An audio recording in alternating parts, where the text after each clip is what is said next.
तो साध्वी प्रज्ञा ठाकुर ने गोडसे को देशभक्त वाले मुतनाजा बयान पर ऐवान में माफी मांग ली और सिर्फ माफी नहीं मांगी बल्कि 2 बार इन्हें माफी मांगनी पड़ी। लेकिन इस बयान पर सियासी गलियारों में अभी भी हंगामा जारी है। खासकर कांग्रेस इस बयान के बाद सरकार पर हमलावर है और सवाल भी यही उठ रहा है कि बार बार इस तरह के बयान के बाद क्या सिर्फ माफी मांग लेना काफी है। इसी पर आज प्राइम डिबेट में हम चर्चा करेंगे, लेकिन सबसे पहले यह रिपोर्ट देखिए। बीते घटनाक्रम में सबसे पहले मैं सदन में मेरे द्वारा की गई किसी भी टिप्पणी से यदि किसी भी प्रकार से किसी को कोई ठेस पहुंची हो तो उसके लिए मैं खेद प्रकट कर क्षमा चाहती हूं। बीजेपी रुकने पार्लियामेंट साध्वी प्रज्ञा सिंह ठाकुर ने ऐवान में गोडसे पर दिए अपने मुतनाजा बयान पर माफी मांग ली है, लेकिन सवाल ये उठता है कि क्या बार बार इस तरह के मुतनाजा बयान पर माफी काफी है। साध्वी प्रज्ञा ने ऐवान में बोलते हुए कहा कि गुज़श्ता वाकयात में अगर मेरे किसी तबसरे से किसी को ठेस पहुंची है तो मैं इस पर अफसोस का इजहार करती हूं और माजरत तलब करती हूं कि पार्लियामेंट में मेरे बयान को तोड़ मरोड़ कर पेश किया गया। मेरा हवाला कुछ और था। जिस तरह मेरे बयान को तोड़ा मरोड़ा गया वो काबिले मजम्मत है। उधर इस मामले में कांग्रेस का रुख हमलावर है। कांग्रेस का मानना है कि मुल्क के ऐवान में इस तरह की बयानबाजी अफसोस का मकाम है, जबकि दूसरी जानिब बीजेपी अरकान का कहना है कि राहुल गांधी ने प्रज्ञा ठाकुर को लेकर जो बयान दिया है वो शर्मनाक है। राहुल गांधी को अपने बयान पर माफी मांगनी चाहिए। खैर, सियासी गलियारों में हंगामा अब भी बरकरार है, लेकिन सवाल यही उठ रहा है कि आखिर इस तरह की बयानबाजी बार बार क्यों होती है और इस तरह की बयानबाजी पर क्या महज माफी मांग लेना ही काफी है। Bureau report, news 18 Urdu. तो साध्वी प्रज्ञा ठाकुर ने यह बयान पहली बार नहीं दिया, बल्कि इससे पहले भी बयान दिया गया और इस बार जो बयान दिया गया, जो मुतनाजा बयान साध्वी प्रज्ञा सिंह ठाकुर ने दिया, वो कहीं और नहीं बल्कि मुल्क की सबसे अहम जगह मतलब ऐवान के अंदर और पार्लियामेंट के अंदर इस तरह का बयान दिया गया। हालांकि अपने बयान पर उन्होंने 2 बार माफी मांगी, एक बार माफी मांगी और दोबारा से फिर उन्हें इस बयान पर माफी मांगनी पड़ी। लेकिन सवाल यह उठ रहा है कि क्या इस तरह के बयान के बाद महज माफी मांग लेना, उस पर एक तरह से शर्मिंदा हो जाना, क्या यह काफी है? क्योंकि इससे पहले जब लोकसभा चुनाव के वक्त प्रज्ञा सिंह ठाकुर ने इस तरह का मुतनाजा बयान दिया था, उस बयान के बाद खुद वजीर आजम नरेंद्र मोदी ने कहा था कि इस बयान के बाद मैं साध्वी प्रज्ञा सिंह ठाकुर को दिल से माफ नहीं कर पाऊंगा। अब दोबारा से जब फिर इस तरह का मुतनाज़े बयान दिया है तो माना यह जा रहा था कि शायद साध्वी प्रज्ञा सिंह ठाकुर को एक तरह से बीजेपी इन पर सख्त कार्रवाई करेगी। लेकिन क्या इस तरह के मुतनाज़ा बयान पर सिर्फ माफी काफी है? इसी पर आज हम प्राइम डिबेट में बात करेंगे। कुछ बहुत खास मेहमान मेरे साथ जुड़े हुए हैं। बहुत जल्दी अपने मेहमानों का आपसे तारुफ करा देता हूं। मेरे साथ अफजल अब्बास साहब जेडीयू के सीनियर लीडर हैं, इस वक्त डिबेट में मेरे साथ जुड़े हुए हैं। सर्वकमल दत्ता जी पॉलिटिकल एनालिस्ट हैं, सियासी तज्जियानिगार हैं, वो भी इस वक्त मेरे साथ डिबेट का हिस्सा हैं। सैफ खान साहब कांग्रेस लीडर हैं। शिवम त्यागी जी बीजेपी लीडर हैं, वो भी इस डिबेट का हिस्सा हैं। और डॉक्टर एमएच खान साहब सियासी तज्जियानिगार हैं, वो भी लखनऊ से मेरे साथ जुड़े हुए हैं। अपने तमाम मेहमानों का बहुत इस्तकबाल और वेलकम न्यूज़ 18 उर्दू में। सबसे पहले शिवम त्यागी, मैं आपसे शुरुआत करना चाहूंगा। शिवम, जो बयान बार बार प्रज्ञा सिंह ठाकुर देती रही और इस बार फिर वही बयान, फिर वही मुतनाज़ा बयान उन्होंने एक तरह से पार्लियामेंट में दिया है। और ठीक है, उन्होंने माफी मांगी, बल्कि सिर्फ माफी ही नहीं मांगी बल्कि 2 बार उन्होंने इस बयान पर माफी मांगी। सवाल शिवम यह उठता है, क्या इस तरह के बार बार बयान देना और उन बयानों पर माफी मांग लेना, क्या यह काफी है? नहीं, देखिए, मुझे लगता है अबू, सबसे पहले तो है कि उन्होंने जो माफी मांगी वो एक तरफ है, ठीक है। उसके अलावा जहां तक भारतीय जनता पार्टी की बात करें, इस देश की सरकार की बात करें, तो जिस तरह से वो डिफेंस कार्य समिति में थी उनको वहां से बाहर किया गया है। और इसके साथ साथ फिर अगर मैं बात करूं तो इस समय पार्लियामेंट्री सेशन की जितनी भी मीटिंग्स होंगी उनसे भी वो बाहर रहेंगी। मुद्दा यह है कि जिस भी तरह से वो कह रही हैं उसको पूरी तरह से खंडन किया है राजनाथ सिंह जी ने फ्लोर ऑफ द हाउस आके।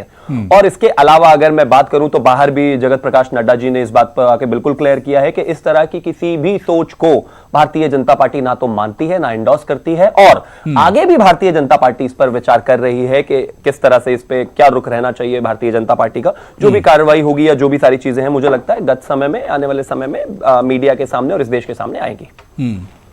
नहीं, लेकिन शिवम, बातें तो आपने बड़ी आसानी से सारी बता दी, लेकिन यहां मामला सिर्फ बार बार इस तरह का बयान आ रहा है। बयान ये एक बार ये बयान नहीं आया। लोकसभा के वक्त आप याद कीजिए, जब चुनाव प्रचार चल रहा था तो ये बयान साध्वी प्रज्ञा ठाकुर ने दिया था। उस वक्त पीएम मोदी ने क्या कहा था? उन्होंने कहा था कि बहुत तकलीफ मुझे हुई है और मैं साध्वी को दिल से माफ नहीं कर पाऊंगा। और शिवम, चलिए ठीक है, एक बार इंसान से गलती होती है, दोबारा उन्होंने जो बयान दिया, वो बयान दिया कहां है यह भी आप देखिए, जहां पूरी दुनिया की नजर रहती है, जो हिंदुस्तान का दिल है, पार्लियामेंट के अंदर इस तरह का बयान दिया गया है। क्या सिर्फ माफी से काम चल जाएगा शिवम? नहीं, कोई सख्त कदम उठाने नहीं जा रही बीजेपी? सख्त कदम ऑलरेडी अब उठाए जा चुके हैं, लेकिन ये तो वो देश है ना जहां पर 4 बजे सुबह का आतंकवादियों के लिए कोर्ट खुलवा दिए जाते हैं और वो माफी भी नहीं मांगते। यहाँ तो और भी बहुत सारी चीजें हैं जिनको आगे आकर डिबेट में परत दर परत खोलने की जरूरत है। और क्या उन पर माफी मांगी गई? लेकिन ये काफी नहीं है। मैं ये कह दूं कि दूसरे गलत है तो हमें भी गलती करनी चाहिए, लेकिन ये चीज बिल्कुल साफ है कि भारतीय जनता पार्टी ने इस पर कार्रवाई करी और आगे भी इस पर विचार हो रहा है। ऐसी किसी भी तरह की बात और स्टेटमेंट को भारतीय जनता पार्टी या उसकी सरकार बर्दाश्त नहीं करेगी। ठीक है, इस बीच मेरे साथ तहसीन पूनावाला जी पॉलिटिकल एनालिस्ट हैं, वो भी मेरे साथ इस डिबेट में जुड़ गए। तहसीन पूनावाला जी, आपका भी बहुत इस्तकबाल और वेलकम है न्यूज़ 18 उर्दू में।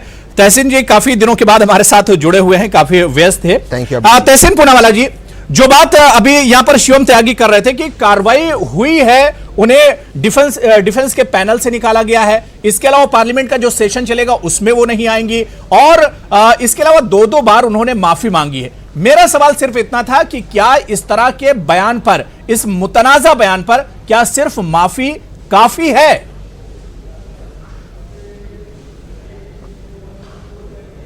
बिल्कुल नहीं अब्बू जी, और शिवम भाई जो कह रहे थे मैं सुन रहा था बड़ी गहराई से। देखिए, इसमें 2-3 तर्क मैं रखना चाहता हूँ। सबसे पहले आपने कहा कि ये पहली बार नहीं वो ये गलती कर रही है। इसने ये पहले भी इन्होंने ये बात कही थी जब उन्होंने गोडसे की तारीफ की थी, और हमारे वजीर आज़म, हम सबके वजीर आज़म मोदी जी ने कहा था कि मैं हृदय से इन्हें कभी माफ़ नहीं करूँगा। उसके बाद जो हमारे अभी मौजूदा वजीर दाखिला है अमित शाह जी, इन्होंने कहा था कि इन पर 10 दिन में कार्रवाई होगी। मैं आपके शो पे उसके बाद काफ़ी बार आया हूँ, ये सवाल मैंने उठाया कि 10 दिन तो हो गए, कार्रवाई क्यों नहीं हुई? अमित शाह जी हमारे वजीर दाखिला है। इसके बाद उन्होंने मेरे दोस्त हेमंत करकरे, जो मेरे व्यक्तिगत दोस्त थे, जो इस मुल्क के लिए शहीद हुए, उनको कहा कि उनको श्राप दिया था। इसके बाद भी बीजेपी ने उन पर कोई कार्रवाई नहीं की। इसके बाद जो मोदी जी का स्वच्छ भारत अभियान है, उस पर उन्होंने टिप्पणी की और कहा कि एक जो मेंबर ऑफ पार्लियामेंट उनका काम नहीं होता स्वच्छता रखना, तो हमारे वजीर आजम जो झाड़ू उठाते, क्या वो एक्टिंग है? क्या वजीर आजम का काम होता? तब भी उन पर कोई एक्शन नहीं हुआ। और आज भी जब पार्लियामेंट में उन्होंने माफ़ी मांगी, मैंने ट्वीट भी किया है, लोगों ने बात भी की इस पर, कि देखो आज भी उन्होंने कहा कि उन्हें एक षड्यंत्र के तहत उन्हें जो है फंसाया गया था। तो षड्यंत्र किसने किया था? मेरे दोस्त हेमंत करकरे दोबारा से उन पर आरोप लगा रही है, जो एक शहीद हुए थे। अगर किसी हुकूमत ने शरारत की है तो क्या हेमंत करकरे जो इस मुल्क के लिए शहीद हुए, क्या वो हुकूमत के कोई पौन थे कि उनकी बात मानेंगे? आपने गोडसे को दोबारा किस लिए एक देशभक्त कहा, और कहाँ कह रहे हो? पार्लियामेंट के अंदर एक मेंबर ऑफ पार्लियामेंट कह रहे। उस वक्त जब हम हमारे मुल्क में महात्मा गांधी का 150 साल मना रहे हैं, जब देखो आए दिन मोदी जी महात्मा गांधी की बात करते हैं। ये पार्लियामेंट्री पैनल से उतारना, इसका कोई मतलब नहीं होता। हर मेंबर ऑफ पार्लियामेंट को किसी कमेटी पे होना चाहिए। एक टेररिस्ट अक्यूज को आपने डाला, वो ही गलत था, वो कोई सजा नहीं होती। सजा तब होगी आप उनको बीजेपी से निकालो, और बीजेपी से निकालने में मोदी जी की कोई मेजॉरिटी कम नहीं होती। तो क्यों मोदी जी नहीं निकालते उनको? मैं आपसे उल्टा सवाल पूछता हूँ, अगर आज महात्मा गांधी होते, महात्मा गांधी क्या एक्शन लेते? क्या महात्मा गांधी से टोकन एक्शन लेते या सख्त एक्शन लेते? कहते इनको निकालो पार्टी के बाहर, और निकाला है महात्मा गांधी ने लोगों को कांग्रेस के बाहर। बड़े बड़े नेता महात्मा गांधी से नाराज हुए, अगर महात्मा गांधी के रास्ते पे नहीं चले तो आप निकाल दो ना। आप बताओ कि आप उस पर चल सकते हो, उसका उस राह पर आप अमल करोगे, ये वजीर आजम को बताना जरूरी है। बिल्कुल, मैं अफजल अब्बास साहब आपके पास आना चाहूंगा। अफजल अब्बास साहब, क्योंकि जेडीयू जो है बीजेपी की और एनडीए की सहयोगी पार्टी है, उनकी इत्तेहादी पार्टी है, और इस बयान के बाद केसी त्यागी जी का बहुत अहम बयान आया था। उन्होंने कहा कि साध्वी प्रज्ञा ठाकुर की लोकसभा की जो रुकनियत है, जो मेंबरशिप है, उसे खत्म कर देना चाहिए बीजेपी को, सख्त कदम उठाने की जरूरत है। क्या आपको लगता है कि सिर्फ माफी मांग लेना, 2 बार माफी मांग लेना, यह एक कोई सख्त कदम हुआ पार्टी का? हेलो हेलो जी अफजल अब्बास साहब, आपकी आवाज आ रही, कंटिन्यू कीजिए। हेलो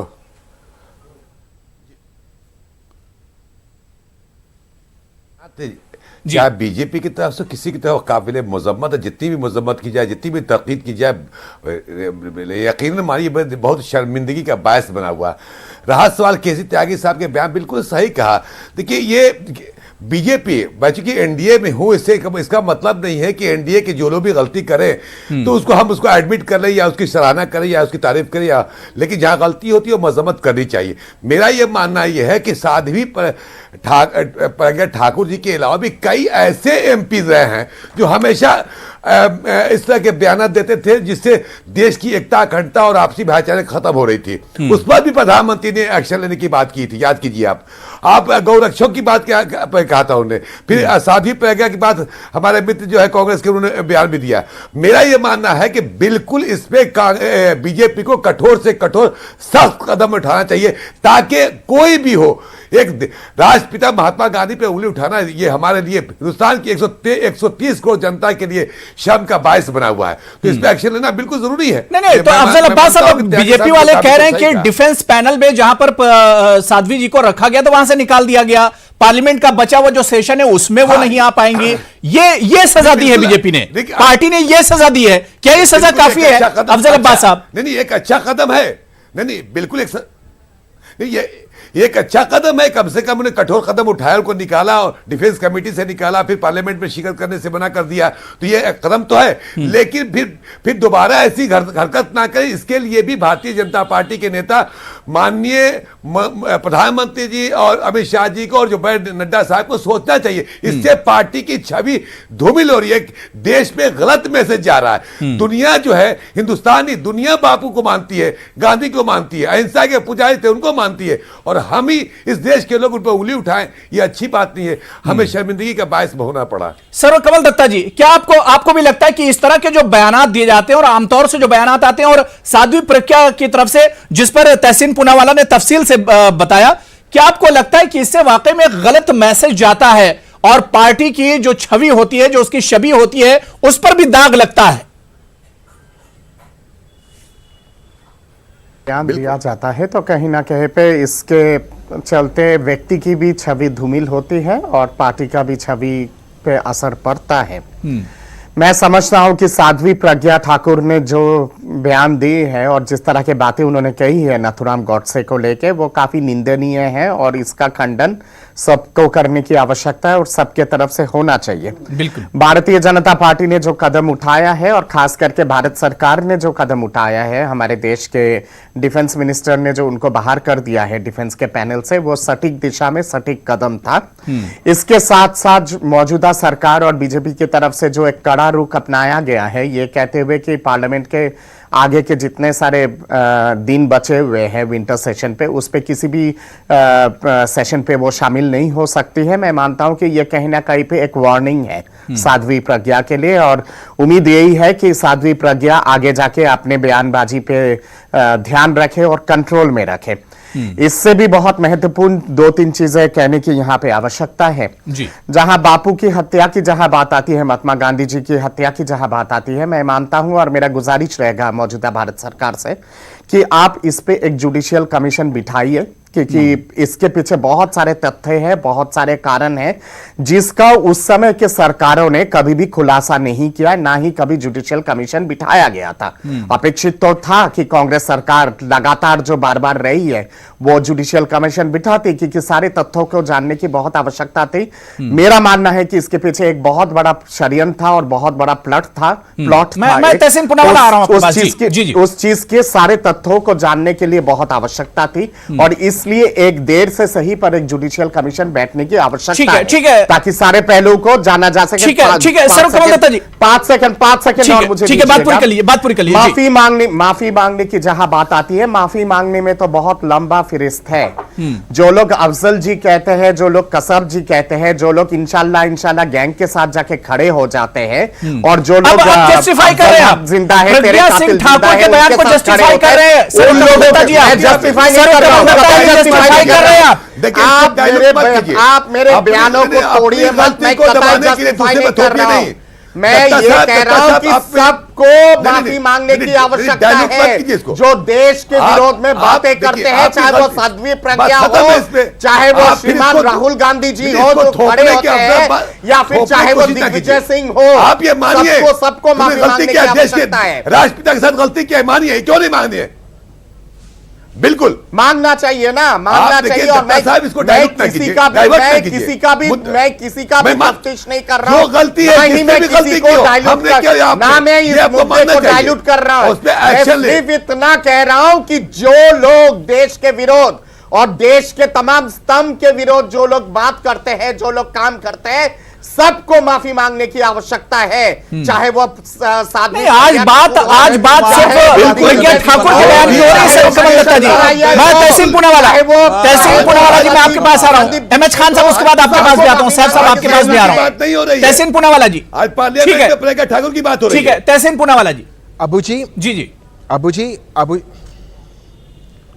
अबू जी, मैं बहुत स्टन्ड हूँ, बहुत ज़्यादा स्टन्ड हूँ, बहुत दुखी हूँ। हम नेशनल टेलीविज़न पे बैठे, आपका शो माशाल्लाह सारा मुल्क देखता है, हम नेशनल टेलीविज़न पर झूठ बात ना करें। 1965 में पाठक कमीशन बताई गई थी, महात्मा गांधी की जुडिशल कमीशन की हत्या को जांच करने के लिए। और 1966 में कपूर कमीशन को बिठाने वाली माननीय सुप्रीम कोर्ट ने बिठाई थी। वन मैन कमीशन थी। मार्च 1969 में उसने अपनी रिपोर्ट माननीय सुप्रीम कोर्ट को पेश की। उसके बाद ये रिपोर्ट पार्लियामेंट ऑफ इंडिया के अंदर डिस्कस हुई। आज भी वो रिपोर्ट, मुझे बात करने की जरूरत नहीं, पब्लिकली अवेलेबल है, सारे वेबसाइट्स पे अवेलेबल, आप देख लीजिए। ये कहना कि महात्मा गांधी की हत्या में इन्वेस्टिगेशन नहीं हुआ और उसके बाद जुडिशियल कमीशन नहीं बता, ये इससे बड़ा झूठ, फरेब और गलत बात मैंने अपनी जिंदगी में नहीं सुना है। जिस व्यक्ति ने कहा कोर्ट मॉनिटर्ड कमीशन था, मैं कह रहा हूं भारत सरकार की कमीशन के बारे में, मैं कोई सुप्रीम कोर्ट ओरिएंटेड कमीशन के बारे में नहीं बोल रहा हूं, या फिर सुप्रीम कोर्ट मॉनिटर्ड कमीशन के बारे में नहीं कह रहा हूं। आपके सरकार ने खुद क्यों नहीं इसमें तफ्तीश की थी? Why was the supreme court मैं इसका जवाब दे दूं? गिवन ने सुप्रीम कोर्ट ने क्यों आदेश दिया था आपके सरकार को? ये मैं इसका जवाब दे देता हूं। ठीक है, ठीक है। तहसीन पूनावाला, मैं 30 सेकंड दे रहा हूं। एमएच खान और सैफ साहब वेट कर रहे हैं जी। मुद्दा नहीं है जी, संक्षेप में जवाब देता हूं। ये कमीशन संक्षेप में इतिहास, क्योंकि जो लोग दीनदयाल उपाध्याय व्हाट्सएप यूनिवर्सिटी से पढ़ते आते हैं और झूठ बोलने में माहिरात हासिल करते हैं। आप कौन सा यूनिवर्सिटी से पढ़ के आते हैं? आप पीडी व्हाट्सएप यूनिवर्सिटी से कुछ पढ़ लोग के आते हैं। आपके संगठन का ऊपर से लेके नीचे तक झूठ ही झूठ पे आधारित है सारी चीजें। नहीं, ठीक है। जिस जुडिशियल कमीशन की बात कर रहे हैं, तो मैं शिवम त्यागी आपके पास आऊंगा। शिवम त्यागी, मैं आपके पास आऊंगा कि ये सरकार आखिर कदम क्यों नहीं उठा रही है? बिठाया गया था। जिस जुडिशियल कमीशन की बात कर रहे हैं दत्ता साहब, जब सरकार है, सब कुछ है, तो कदम क्यों नहीं उठाया जा रहा है? जब इस तरह के बयानात आते हैं, उसी वक्त आखिर ये क्यों सोचा जाता है? इस सरकार ने तो कदम उठाई है, कहां कदम नहीं उठाई है? नहीं सर्वकमल दत्ता जी, जिस जुडिशियल कमीशन की आप बात कर रहे हैं, इस पर तहसीन पूनावाला ने बताया कि इस पर काम हुआ है। 1965 का हवाला दिया है। था, सुप्रीम कोर्ट के आदेश पे मजबूरी में बिठाना पड़ा था उस समय के सरकार को। वो कमीशन खुद उस सरकार ने क्यों नहीं बिठाया था? ठीक है, एमएच खान साहब, सर ये झूठ है, सहमति से हो, सर ये झूठ है, बड़ा सर ये झूठ है। ठीक है, मैं एमएच खान साहब आपके पास आ रहा हूं। तहसीन आपके पास आऊंगा, लेकिन एमएच खान साहब काफी देर से वेट करें। एमएच खान साहब, क्या आपको लगता है कि जिस तरह की बात सर्वकमल दत्ता जी कर रहे हैं, क्या आपको नहीं लगता है कि इस तरह के जब मुतनाजा बयान आते हैं, मुल्क का सर्वोच्च मतलब सबसे बाइज्जत शख्स के खिलाफ जब इस तरह का बयान, मुतनाजा बयान दिया जाता है, गांधी जी से बढ़कर तो कोई शख्स नहीं हो सकता है मुल्क में, एमएच खान साहब, उसके खिलाफ जब इस तरह का बयान दिया जाता है और उस बयान को जस्टिफाई किया जाता है, क्या ये एक बार गांधी जी की फिर हत्या नहीं होती है? गांधी जी का क्या कत्ल नहीं होता है? बिल्कुल बिल्कुल जी, बिल्कुल। अब हुरैरा साहब, बिल्कुल आपकी बात सही है, मैं आपकी बात से इत्तेफाक रखता हूं। देखिए, बीजेपी का जो चरित्र और चेहरा है, बीजेपी मुंह में गांधी जी और बगल में गोडसे जी, ये फार्मूला इनका है। देखिए, अब ये कह रहे हैं कमीशन, अरे सरेआम उस आदमी ने महात्मा गांधी जी को गोली मारी, पूरे दुनिया ने देखा, हिंदुस्तान ने नहीं देखा, पूरे दुनिया ने देखा। और प्रज्ञा ठाकुर बार बार कहती है कि वो देशभक्त था, देशभक्त था। आप मोदी जी जब कहते हैं कि माफ नहीं करूंगा, अब चुप रहिएगा, बोलिएगा मत, हमको सुनने का वादा रखिए, जब आप बोल रहे थे तो हम नहीं बोल रहे थे। तो आप सुनिए चुपचाप। आप माफ नहीं करोगे, आप रक्षा कमेटी से हटा देना, ये कोई सजा नहीं हुई। आप देखिए, दो विचारधारा है इसमें, भारतीय जनता पार्टी में दो विचारधारा है। एक विचारधारा हिंदू मुसलमान करने का है, एक विचारधारा सत्य अहिंसा का है, एक विचारधारा मारो काटो का है। तो ये दोनों विचारधारा भारतीय जनता पार्टी के अंदर है। आप, मैं बताना चाहता हूं आपको, देखिए योगी आदित्यनाथ आज की डेट में हिंदू युवा वाहिनी बना के चला रहे हैं। भारतीय जनता पार्टी की औकात नहीं है कि उनकी हिंदू युवा वाहिनी को हटा सके।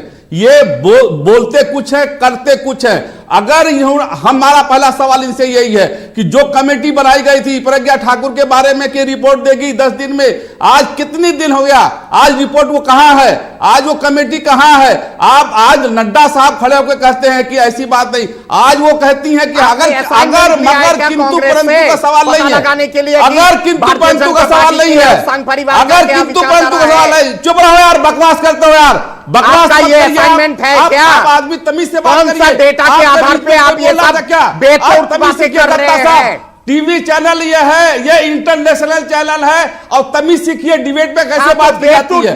दूसरे की बात सुनने की मादा रखिए।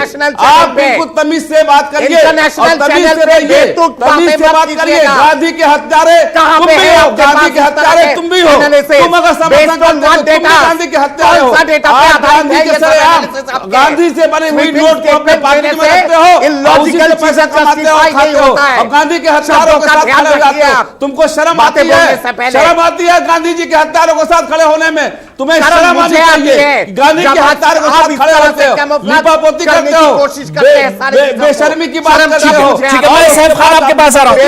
ठीक है, बिल्कुल जाहिर सी बात है कि इस तरह के बयान को जस्टिफाई नहीं किया जा सकता है, इस तरह के बयान की हिमायत नहीं की जा सकती है।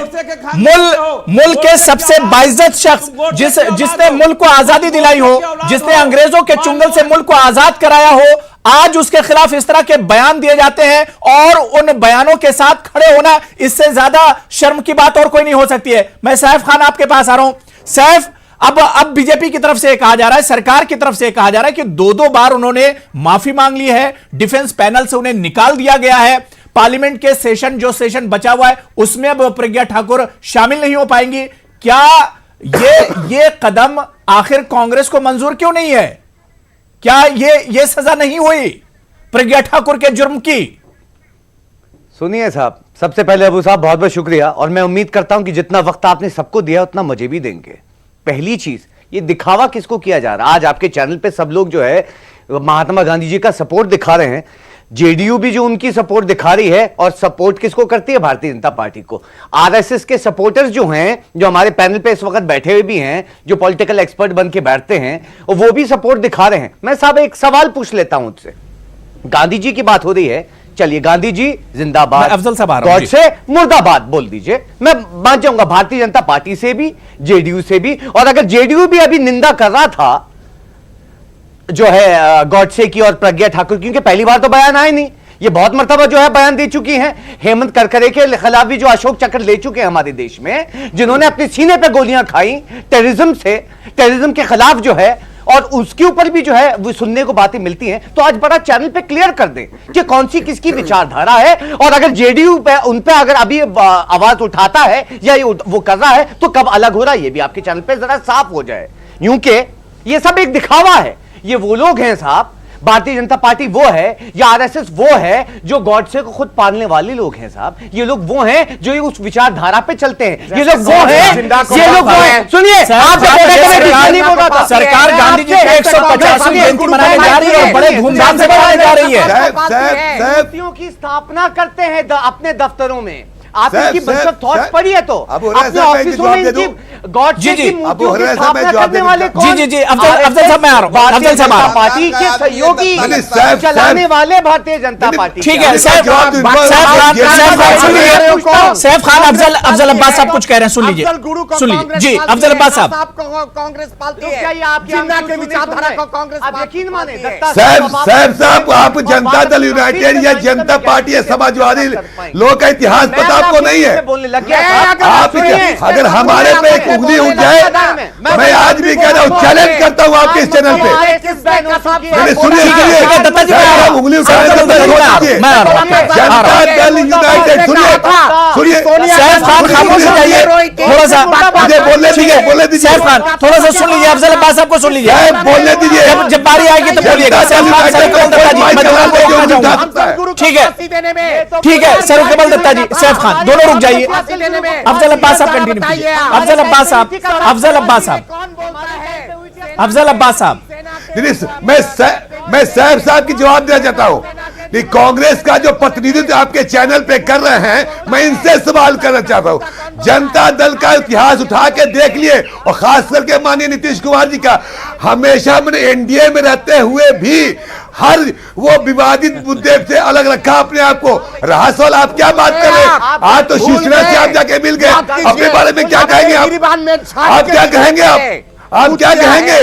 हम पे उंगली उठाने से पहले देख लीजिए, मैं चैलेंज करता हूं जनता दल पे उंगली उठाने से पहले कि कोई ऐसा मौजूद नहीं है जो देश के हित में उसके साथ न खड़ा हो। अगर आप देखते हैं कि अगर कोई मुद्दा हुआ, क्या बाबरी मस्जिद का मुद्दा हो, क्या राम जन्मभूमि का मुद्दा हो, या सिलसिलेवाली का मुद्दा हो, एनआरसी का मुद्दा हो, सब पे हमने स्टैंड अपना क्लियर रखा है। ये तो बता दीजिए कब फिर अलग हो रहे हैं पार्टी से?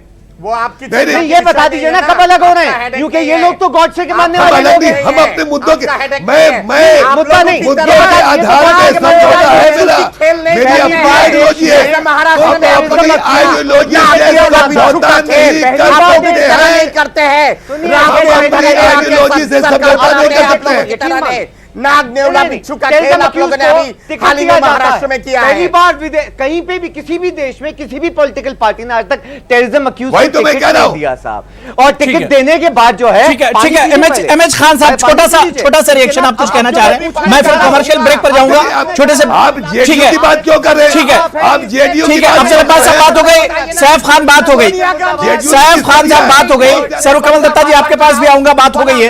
ठीक है, सबका वॉल्यूम, सबका ऑडियो कम कर दीजिए। मैं एमएच खान साहब, छोटा सा रिएक्शन आपसे, उसके बाद मुझे कमर्शियल ब्रेक पर जाना है, ब्रेक के बाद लौट कर आएंगे। जी एमएच खान साहब, जी एमएच खान साहब जी, अबू हुरैरा साहब, मैं कह रहा हूं, जब पहली बार प्रज्ञा ठाकुर ने कहा था महात्मा गांधी के बारे में, गोडसे के बारे में कहा था कि देशभक्त है, तो प्रधानमंत्री जी ने कहा था मैं दिल से माफ नहीं करूंगा।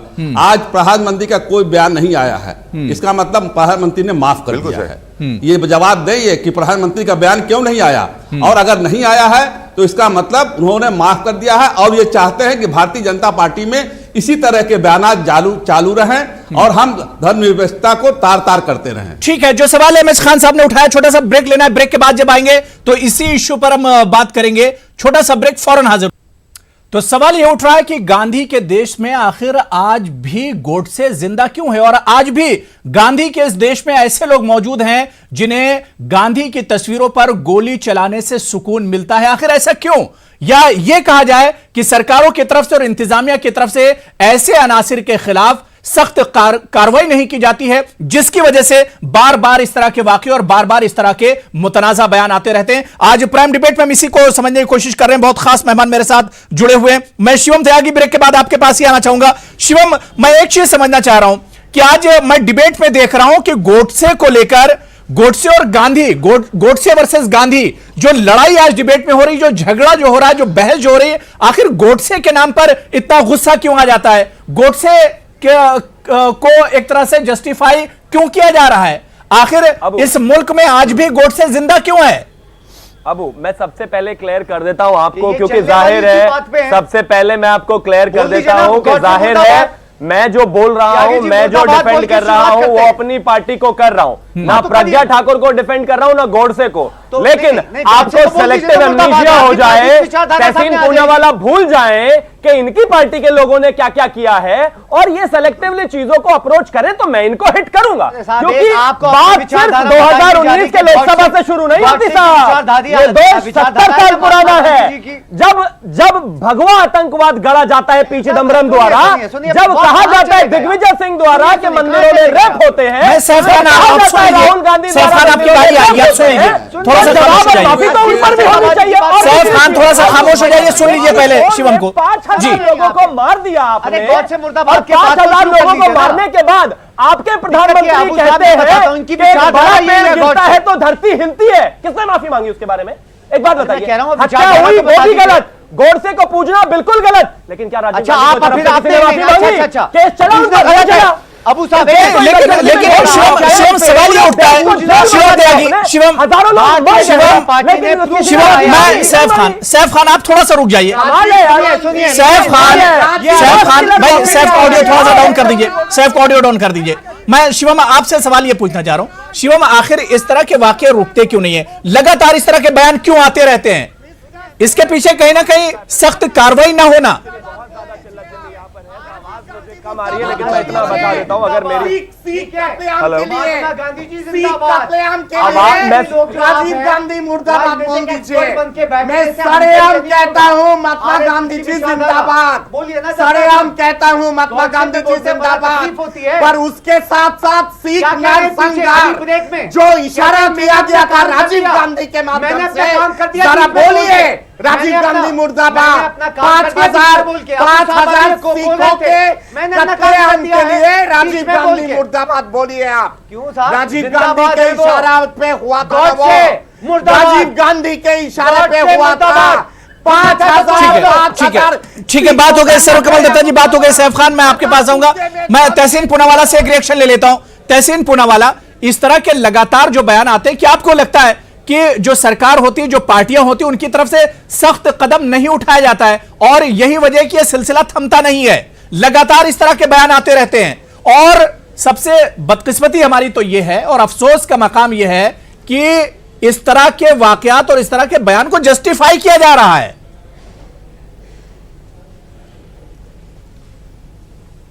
अबू जी, इससे ज़्यादा हमारे लिए दुख की बात कोई नहीं होगी कि इस बातों को हम जस्टिफाई कर रहे हैं। आज का आपका डिबेट गांधी और गोडसे पर है, इसमें हिंदू मुसलमान कहाँ आ गया? हम हिंदू मुसलमान क्यों डिबेट कर रहे हैं? क्यों उन चीज़ों को हम ला रहे हैं बीच में? थोड़ी सी एको आ रही, अगर आप इसको जी जी बिल्कुल थोड़ा सा टेक्निकल देख लीजिए, अगर आप इसको ठीक कर दे, एको आ रही है। कंटिन्यू कीजिए जी। ठीक है, थैंक यू जी। दूसरी बात जी, थैंक यू। दूसरी बात, आप देखिए, सब चीज को छोड़ दीजिए। मोदी जी कहते हैं कि गांधी जी हमारे देश के सबसे बड़े आइकन है। जब भी मोदी जी विदेश में जाते गांधी जी की बात करते। मोदी जी ने कहा कि मेरे दिल से मैं साध्वी प्रज्ञा को माफ नहीं करूंगा, तो मोदी जी एक्शन क्यों नहीं लेते? सवाल ये है, सवाल और कुछ नहीं है। तीसरी चीज, बार बार आप ये कह रहे हो कि आरएसएस मोदी जी गांधी जी की इज्जत करते हैं। मैं आपको इतिहास में थोड़ा सा बता दूं। एक तो मैंने कमीशन की बात क्लियर कर दी। दूसरी बात, आप जानते हो कि सितंबर 1947 में गोलवलकर साहब महात्मा गांधी से मिले। उन्होंने महात्मा गांधी को बहुत कोशिश की बताना कि आरएसएस एक सेक्युलर ऑर्गेनाइजेशन है। आप जानते हो ये लिखित है, गांधी जी ने गोलवलकर जी के मुंह पर क्या कहा? आपके हाथ खून में रंगे हुए हैं।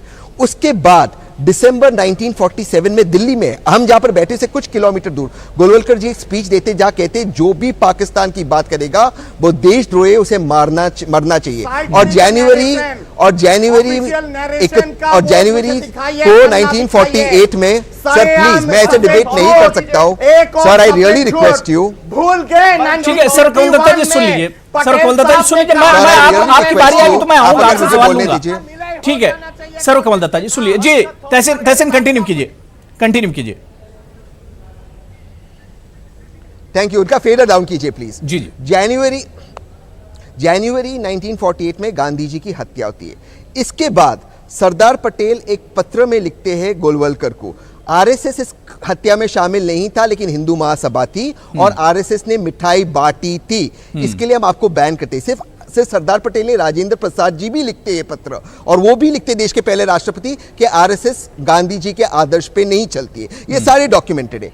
आज क्या आरएसएस के जो आपके रिप्रेजेंटेटिव या बीजेपी इस व्यू से अलग व्यू लेते हैं? पहली बात।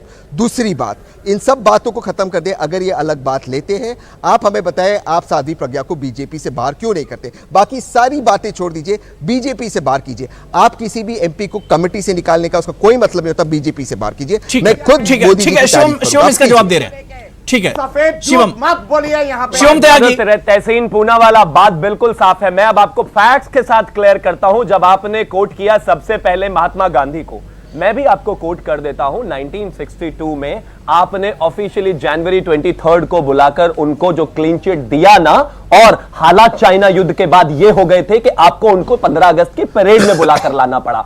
और दूसरी चीज, उसके अलावा लगातार आपने उनको कहा, और अगर वहां पर सुनिए, और एक और लॉजिक दे रहा हूं आपको, आप जो बार बार कह रहे हैं खून से रंगे हाथ की जो आप बात कर रहे हैं, जब इंदिरा गांधी जी का, आप सुन लीजिए साहब, इंदिरा गांधी जी का जब असैसिनेशन हुआ, सबसे पहले जो कमेटी बनी थी वो आरके धवन पर बनी थी, क्योंकि वो उनके सबसे करीबी थे। बाद में उनको क्लीन चिट दी गई। इसका मतलब क्या आरके धवन उसमें शामिल थे? नहीं थे। तो प्लीज इंक्वायरी का मतलब और स्टेटमेंट का मतलब क्लैरिफिकेशन नहीं होता। बाद में आपने उसी बैन को लिफ्ट किया। अब आ जाते हैं आज के कॉन्टेक्स्ट में। एक चीज मुझे बताइए साहब, आपने जगदीश टाइटलर, आपने सज्जन कुमार और आपने मुख्यमंत्री बना दिया कमलनाथ को। 4000 लोगों को मारना टेररिज्म नहीं है आपकी नजर में? इतना सेलेक्टिव एमनेस्टी कहां लाते हो भाई? शिवम त्यागी, बार बार जो मैं बात कह रहा हूं कि यहां पर जस्टिफाई किया जा रहा है, नाथूराम गोडसे को जस्टिफाई किया जा रहा है, यहां पर प्रज्ञा सिंह ठाकुर के बयानों को जस्टिफाई किया जा रहा है। ये सरासर गलत है। जो काम आज की पहले की सरकारों ने किया वो सब गलत है। काम नहीं, बिल्कुल सज्जन कुमार के दौर में जो हुआ, राजीव गांधी के दौर में हुआ, इंदिरा गांधी के दौर में हुआ, सब गलत है। उसे एक तरह से सही नहीं कहा जा सकता है, लेकिन प्रज्ञा सिंह ठाकुर को जस्टिफाई मत कीजिए। नहीं, तहसीन पूना वाला 1970 से रेफरेंस दे तो ठीक है, आप उसको सुनेंगे। मैं अगर आपको 1985 के रेफरेंसेस दे रहा हूं तो आप कह रहे हैं कि आप जस्टिफाई कर रहे हैं। आई एम नॉट जस्टिफाई, मैं सिर्फ इतना कह रहा हूं कि जब आप पॉइंट ऑफ व्यू रख रहे हैं तो दोनों साइड का रखिए, और दिग्विजय सिंह का भी रखिए, जिसने 26/11 के बाद अगले दिन प्रेस कॉन्फ्रेंस करके कह दिया था कि यह आरएसएस की साजिश है, माफी मांगी। राहुल गांधी से भगवा आतंकवाद, माफी मांगी। मंदिर में रेप होते हैं, माफी मांगी। मैं जस्टिफाई नहीं कर रहा हूं, मैं सिर्फ ये कह रहा हूं कि आपको तो ये बीजेपी है जिसने कार्रवाई कर दी साध्वी प्रज्ञा पर। अरे आपसे तो आज तक एक कार्रवाई नहीं। ठीक है, मैं सबसे रिक्वेस्ट कर रहा हूं, देखिए एक एक करके बात कर लीजिए। सैफ खान लगातार आप डिस्टर्ब कर रहे हैं लगातार आप। मैं बार बार रिक्वेस्ट कर रहा हूं कि एक एक करके बात कर लीजिए। सैफ, आप मुझे सुन पा रहे हैं? सैफ खान मुझे सुन पा रहे हैं? एक एक करके बात कर लीजिए। देखिए सर्वकमल दत्ता जी भी खामोश बैठे हैं, सारे लोग एक एक करके बात करेंगे तो बात समझ में आएगी। मैं 10 सेकंड में निपटा देता हूं, सिर्फ 10 सेकंड।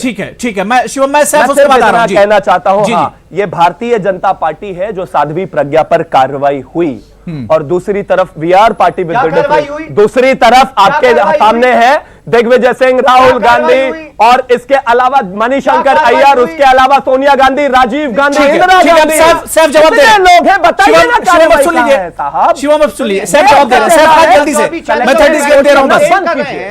सैफ खान 30 सेकंड दे रहा हूं, जवाब दे दीजिए कि उन्होंने जो है उस पर कार्रवाई की। शिवम अब सुन लीजिए, नहीं, क्या कार्रवाई की मैं बताता हूं। एक टेररिज्म अक्यूज को आप डिफेंस मिनिस्ट्री का जो है कमलनाथ को मुख्यमंत्री बना दिया भाई, और पीडीपी के जो भूल गए, उसके बाद जो है सुप्रीम कोर्ट की टिप्पणी है, पहली बार सुप्रीम कोर्ट की टिप्पणी है कि सरकार ने जगदीश टाइटलर को रहते हुए अपनी सत्ता का उपयोग किया और उनको लगातार चार्जेस लगाया गया है। ठीक है, अब सब लोग खामोश हो जाए। मैं अफजल अब्बास साहब और एमएच खान आपके पास आ रहा हूं। अफजल अब्बास साहब, ये बड़ी बदकिस्मती है। देखिए आज जब इस तरह के बयानों को लेकर एक डिबेट होती है, किस पर बहस होती है, तो पुरानी जो घटना उन्हें खोल दिया गया। हालांकि जहां पर भी पास्ट में गलत हुआ है वो गलत है, उसे जस्टिफाई नहीं किया जा सकता और उसका सपोर्ट नहीं किया जा सकता। लेकिन जब इस तरह के बयानों पर पीछे के जो वाकयात है, जब उन्हें खोलकर रखा जाता है, तो जो इशू, जिस इशू पर बात होनी है, वो इशू कहीं ना कहीं दब जाता है। अफजल अब्बास साहब, नीतीश कुमार ने लोकसभा के वक्त जब प्रज्ञा सिंह ठाकुर ने बयान दिया था, उस वक्त नीतीश कुमार जी का बयान आया था। नीतीश कुमार जी ने कहा था कि बीजेपी को प्रज्ञा सिंह ठाकुर को पार्टी से निकाल देना चाहिए।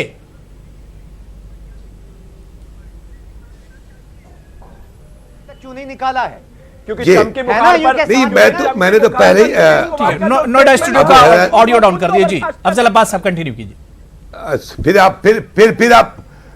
आप फिर आप चमकी बुखार पर चले गए, फिर आप सिखों के राय पे। बात यहां प्रज्ञा ठाकुर की बात हो रही है, बिल्कुल राष्ट्रपिता महात्मा गांधी की हत्यारे की बात हो रही है। अब आप चमकी बुखार पर जा रहे हैं। देखिए कहीं ना कहीं देखिए आप हिमायत करने की कोशिश ना करिए, एडमिट कीजिए हमसे गलती हुई है। मैं तस्लीम कर रहा हूं कि हमसे गलती हुई है, तो करना चाहिए आपको। मैं तो ये कह रहा हूं कि प्रज्ञा ठाकुर ने जिस तरह के बयानात इसके पहले भी दिए हैं और पार्लियामेंट में दिए हैं, ये देश हित में अच्छा नहीं, ये गलत मैसेज गया है। हम तभी मांग कर रहे हैं भारतीय जनता पार्टी को फौरन एक्शन लेकर निकाल देना चाहिए।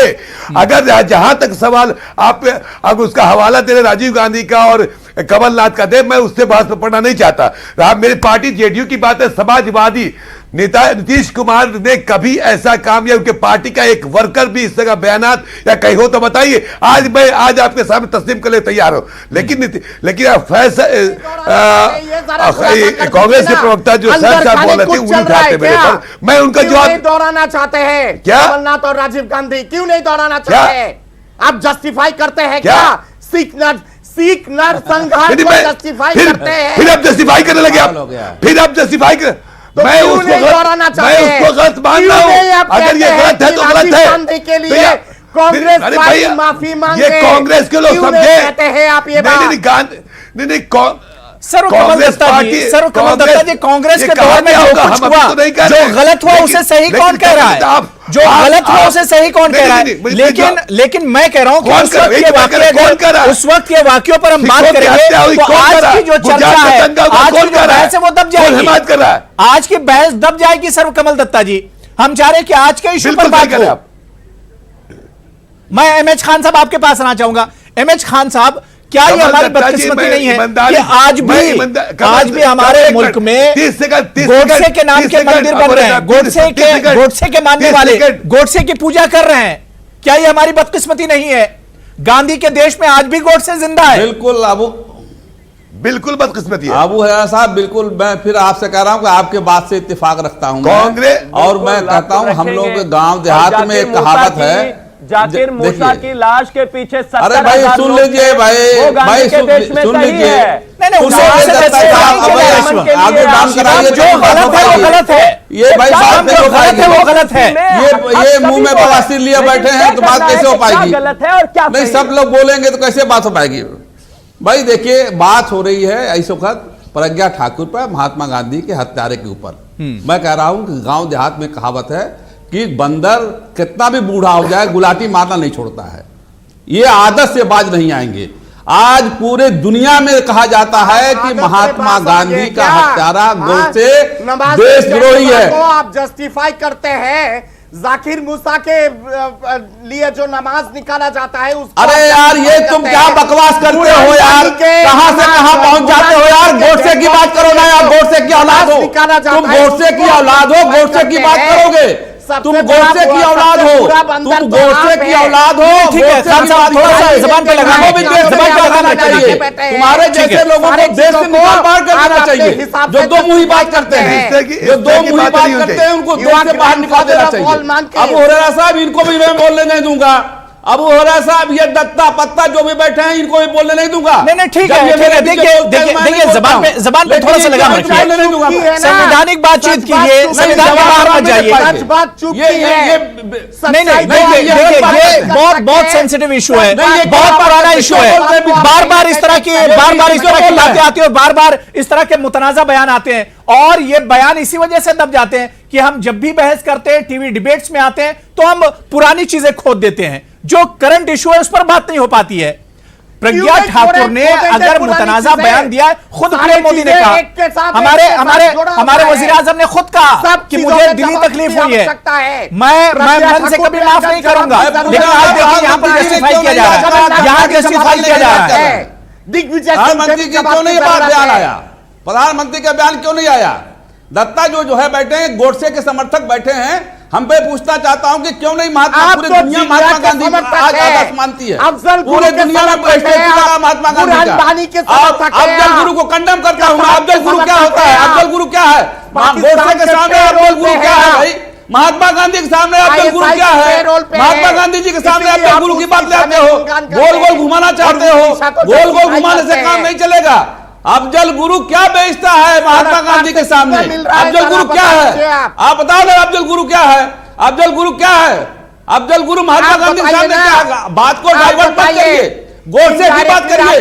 गोडसे ने सरेआम गोली मारी है। खुलासा कर दीजिए भाई मैं सारे लोगों को कंडेम करता हूं, महात्मा गांधी के हत्यारे को मुर्दाबाद कहता हूं, और कहता हूं मैं कि गोडसे गलत था, गलत है। गोडसे का नाम लेने वाला गोडसे का साथी होगा। कमल दत्ता जी भी कहेंगे, कमल दत्ता जी, कमल दत्ता जी भी कहेंगे गोडसे मुर्दाबाद।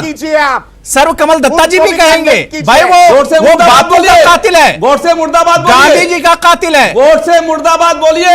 वहां बाबू का कातिल है, गोडसे मुर्दाबाद बोलिए। गोडसे मुर्दाबाद बोलिए, गोडसे मुर्दाबाद बोलिए। मैं ही कहा हूँ, डाइवर्ट मत करिए डिबेट को, डिबेट इस पे चल रहा है, उसी को बात करिए। गोडसे मुर्दाबाद बोलिए। की पुजारी हैं, गॉडसे के पुजारी हैं। गॉडसे की तरफदारी नहीं करते तो आज पार्लियामेंट में प्रज्ञा ठाकुर ने कहा, ये बहुत सबसे सलाह बात है, ये कोई मामला आदमी ने नहीं कहा, ये एमपी ने कहा है, एमपी मेंबर ऑफ पार्लियामेंट ने कहा है, और पार्लियामेंट। ठीक है, सभी लोग खामोश हो जाइए, सभी लोग खामोश हो जाइए। बहुत अहम इशू है, बहुत अहम इशू है। मुझे लग रहा था कि आज डिबेट से कुछ निकलेगा और बड़े अच्छे लोग आज पैनल में मेरे साथ हैं, बड़ी अच्छी बात होगी, लेकिन मुझे नहीं लग रहा था कि इस तरह के इशू पर भी हंगामा होगा। कुछ लोग ऐसे भी होंगे जो एक तरह से गोडसे को भी सपोर्ट करेंगे और गोडसे के नाम पर भी एक तरह से नाराज हो जाएंगे। मैं शिवम त्यागी आपके पास आ रहा हूं। शिवम, क्या आपको नहीं लगता है कि जब मुल्क में और पार्लियामेंट में इस तरह की बयानबाजी होती है तो पूरी दुनिया में एक गलत मैसेज जाता है, पूरी दुनिया में गलत मैसेज जाता है? शिवम त्यागी जी, अबू, लेकिन उससे पहले तो इनको शांत होना पड़ेगा। ठीक है सैफ खान, सभी लोग खामोश हो जाइए भाई। खान रुक जाए, ठीक है सैफ खान, मैं आ रहा हूं, सैफ खान रुक जाइए, सैफ खान सुन लीजिए, पहले सुन लीजिए, उसके बाद ही जवाब देंगे ना। सैफ खान आप रिकॉर्डिंग देखेंगे, अच्छा नहीं लगेगा, सुन लीजिए। बिल्कुल नहीं लगेगा। देखिए बात बिल्कुल साफ है इस चीज को, let's be very clear on that. इस पैनल में बैठकर किसी भी व्यक्ति ने गोडसे को यह नहीं कहा कि जो उसने किया सही है। जहां तक बात साध्वी प्रज्ञा की है, पुरानी चीजें क्यों खोदी जा रही है? आज डिबेट हमारा प्रज्ञा सिंह ठाकुर पर था, उसके मुताबिक बयान पर जरूरत है। अब सुन लीजिए दूसरा, बिल्कुल खंडन कर रहे हैं। आपने क्या सुना नहीं राजनाथ सिंह को? या कानों में नहीं बजा, या घर में सुनते नहीं हो, पढ़ते नहीं हो, देखते नहीं हो, देखा नहीं जगत प्रकाश नड्डा को? आपको बहस में जाना है, लड़ाई में। मैं बताता हूं आपको, आपकी परेशानी क्या है कि कुछ कंक्लूसिव निकले तो आप नहीं चाहते।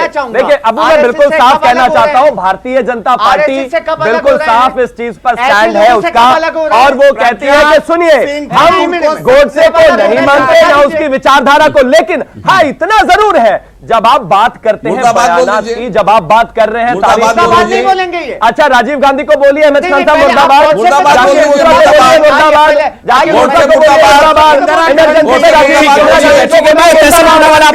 सारे लोग अब खामोश हो जाइए। ठीक है, मैंने टाइम दे दिया, शिवम आपको भी टाइम दे दिया। ठीक है, मैं तहसीन पूनावाला जी, हमारे जो डिफेंस मिनिस्टर हैं राजनाथ सिंह साहब ने बड़ा बयान दिया इस प्रज्ञा ठाकुर के बयान के बाद। उन्होंने कहा कि गोडसे को देशभक्त कहा जाना तो बहुत दूर है, अगर कोई सोचता भी है इस तरह से, गोडसे के बारे में कोई सोचता भी है कि वो देशभक्त है, तो यही बहुत एक तरह से काबिले मजम्मत है, बहुत खराब बात है अगर कोई सोचता भी है। लेकिन उन्हीं की पार्टी में हम देखते हैं कि लगातार इस तरह के बयान दिए जाते हैं और सख्त कदम नहीं उठाया जाता। सिर्फ माफी मांग लेना ही एक तरह से इस बयान की, क्या वो पैरेलल होगा? क्या ये गुनाह सिर्फ माफी मांग लेने से भर जाएगा? ये जख्म वो एक कहते हैं ना, हाथी के दांत दिखाने के और खाने के अलग। देखिए सवाल ये है कि the proof of the pudding is in the eating. चलो गोडसे के बयान को हम छोड़ देते हैं, हम प्रज्ञा ठाकुर पे बात करते हैं। साध्वी तो मैं बुलाता नहीं हूं। प्रज्ञा ठाकुर टेरर में अक्यूज्ड है।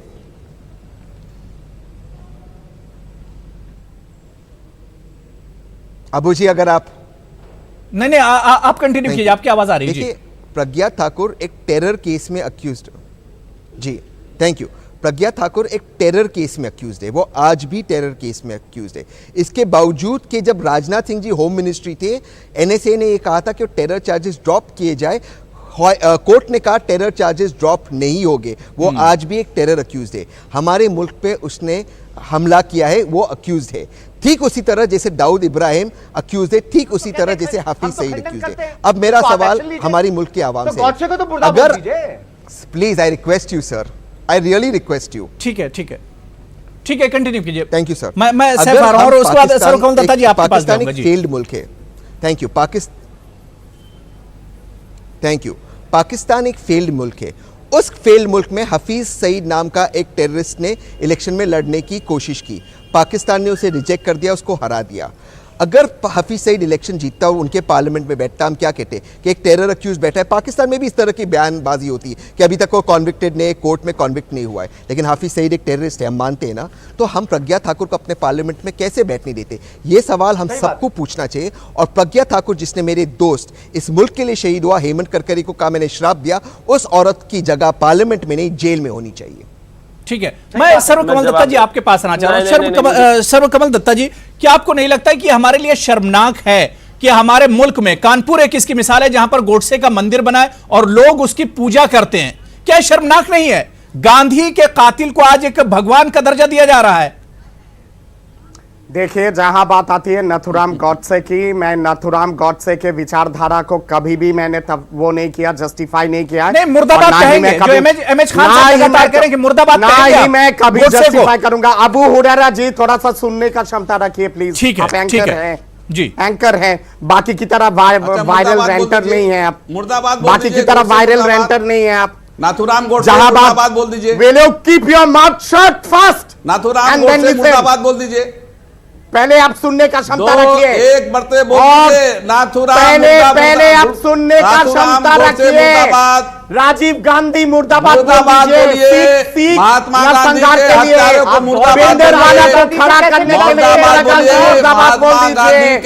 भिंडरवाला को खड़ा करने के लिए बोलिए इंदिरा गांधी मुर्दाबाद बोल दीजिए। मुर्दाबाद बोलिए ना, आपको जस्टिफाई करने के लिए बोल दीजिए मुर्दाबाद। मैं तो बोल रहा हूं मुर्दाबाद, करने मैं के तो बोल रहा हूं लिए मुर्दाबाद, दिग्विजय मैं तो बोल रहा हूं मुर्दाबाद। आप भी बोल दीजिए गोडसे मुर्दाबाद, बोल गोडसे मुर्दाबाद, राजीव बोलिए गांधी का मुर्दाबाद बोल दीजिए। हम तो बोल रहे हैं मुर्दाबाद, आप बोलिए मुर्दाबाद। आप बोलिए ना। अरे गोडसे मुर्दाबाद बोल के दिखाइए, हिम्मत नहीं आपकी है, बोल दीजिए। आपकी हिम्मत नहीं है, गोडसे मुर्दाबाद बोल दीजिए, क्योंकि आप गोडसे के चाहने वाले हैं। अगर सख्त कदम नहीं उठाया गया तो इस तरह के बयान आते रहेंगे। सख्त कदम, सख्त से सख्त कदम अगर नहीं उठाया गया तो बयान इस तरह के आते रहेंगे। आप मान के चलिए, बोल दीजिए। गांधी की तस्वीरों पर गोलियां चलती रहेंगी, गांधी गोडसे के मंदिर बनते रहेंगे और उसकी पूजा होती रहेगी। अगर सख्त कदम उठाया गया तो इसे एक मैसेज जाएगा, पार्टी को चाहिए कि एक सख्त कदम उठाए। मैं क्लियर कर देता हूं। अरे सुन लीजिए भाई, आपको लड़ने में ज्यादा मजा आता है क्या? कुछ अच्छे डिस्कशन हो जाने चाहिए, लड़ने से चिल्लाने से कोई फायदा नहीं है। सैफ खान सुन लीजिए, सैफ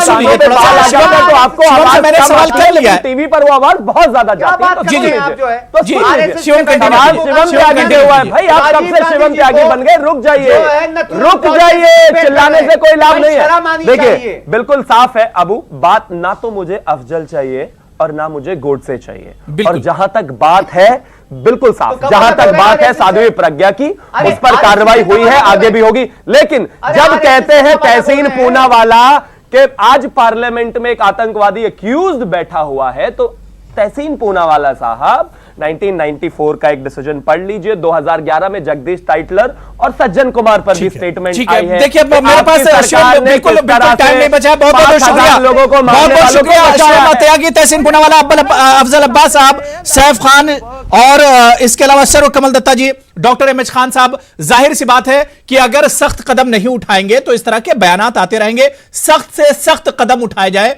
जाहिर सी बात है कि गांधी जी का मुकाबला कभी गोडसे और जो कातिल हैं, जो दहशतगर्द हैं, उनसे कभी नहीं किया जा सकता है। और यह भी हमें समझना होगा कि मुंह में गांधी और बगल में अगर गोडसे होगा तो कभी बात बनने वाली नहीं है। इसी वजह से बार बार मैं ये कह रहा हूं कि सख्त कदम उठाया जाए, सिर्फ माफी ही इसके लिए काफी नहीं है। बहुत बहुत शुक्रिया प्राइम डिबेट में सभी का शामिल होने के लिए। आदाब।